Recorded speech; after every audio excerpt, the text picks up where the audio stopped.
হাই friends, মই আয়ুষ ৰং চেনেলত সম্প্ৰচাৰিত হৈ থকা পুৱতিতৰা ধাৰাবাহিকখনৰ আজিৰ খণ্ডটো চাবলৈ বহুত বেছি ভাল লাগিব। কিয়নো আজিৰ খণ্ডটোত বেদৰ ছোৱালীজনীক বিচাৰি মাকৰ ওচৰলৈ যাব আৰু তেতিয়া মাকে আজিৰ পৰা অনুৰাধা কেৱল মাতৃহাৰাই নহয় পিতৃহাৰাও হ'ল, এতিয়াৰ পৰা আমি তাইৰ যত্ন ল'ব লাগিব বুলি বেদক ক'ব।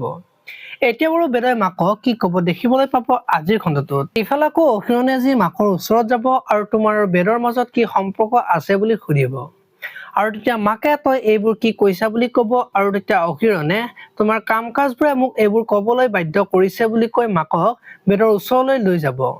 তই নিজৰ সংসাৰখন শেষ কৰি এতিয়া মোৰ সংসাৰখন শেষ কৰাৰ কথা ভাবিছা বুলি কৈ বেদক গুলিয়াবলৈ ওলাব। এতিয়া বাৰু মাকে বেদৰ যে নিজৰে সন্তান সেই কথাবোৰ ক'ব নেকি দেখিবলৈ পাব আজিৰ খণ্ডটোত। আনফালে আকৌ চন্দিকাই মদ খাই ঘৰলৈ আহিব আৰু জোনক মাক পুতেকক হাতৰ মুঠিত আনিব পাৰিলি বুলিয়েই তই মোকো পাৰিম বুলি নাভাবিবি বুলি কোৱা দেখিবলৈ পাব। আপোনালোকে পুৱতিতৰা ধাৰাবাহিকখন চাই কেনেকুৱা পায় কমেন্ট কৰি জনাব। আৰু যদি আপোনালোকে এতিয়ালৈকে চেনেলটো ছাবস্ক্ৰাইব কৰা নাই তেতিয়াহ'লে চেনেলটো ছাবস্ক্ৰাইব কৰি ভিডিঅ'টোত এটা লাইক কৰি দিব।